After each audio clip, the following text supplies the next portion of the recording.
KKR বোলারদের কথা বলতে গেলে প্রতি ম্যাচে 200-250 রান করেও জঘন্যভাবে হেরে যাওয়া ও খুব ক্লোজভাবে জেতা সেটা কেকেআর বোলারদের না দেখলে শেখা যায় না। ভাই কি ম্যাচ দেখলাম কাল, 4 ছক্কার বন্যায় পুরো এন্টারটেনমেন্ট ভরা একটা ম্যাচ। কেকেআর সমর্থকেরা তো কখনো কল্পনাই করেনি এই ম্যাচ কেকেআর হারতে চলেছে। তো বেসিক্যালি কেই বা ভাববে টি-20তে 261 রান করেও নিজেদের হারের মুখ দেখতে হবে।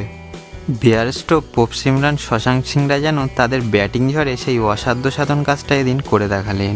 কেকেআরের হয়ে একমাত্র নারিন ছাড়া কোনো বোলারকেই খুঁজে পাওয়া যায়নি এদিন কেকেআর যখন টসে হেরে ব্যাট করতে আসলো তখন কেকেআরের হয়ে সল্ট ও নারিন জুটিও শুরু করেছিল ব্যাটিং ঝড়।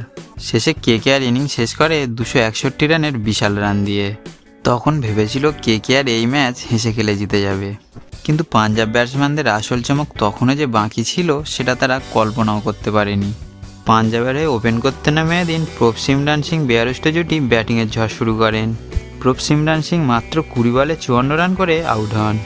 বেয়ারস্টো 100 ও শশাঙ্ক সিং মাত্র 28 বলে 68 রানের ধ্বংসাত্মক ইনিংস খেলে কেকেআরকে হারিয়ে ইতিহাস সৃষ্টি করে তারপর মাঠ ছাড়েন। বেসিক্যালি এদিন কেকেআর বোলারদের কথা যত কম বলা হবে ততই ভালো হবে। নারিন ছাড়া এদিন কেকেআরের সব বোলারদের খুব বাজেভাবে আক্রমণ করেন পাঞ্জাবের ব্যাটসম্যানরা। কেকেআর বোলারদের কথা বলতে গেলে প্রতি ম্যাচে 200-250 রান করেও জঘন্যভাবে হেরে যাওয়া ও খুব ক্লোজভাবে জেতা সেটা কেকেআর বোলারদের না দেখলে শেখা যায় না।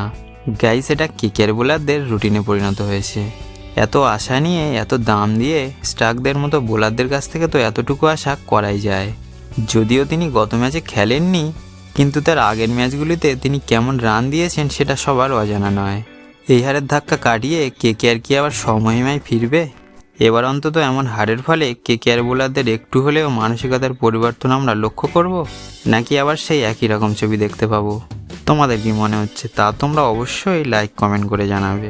ও ভিডিওটা যদি ভালো লাগে অবশ্যই চ্যানেলটা সাবস্ক্রাইব করতে ভুলবে না।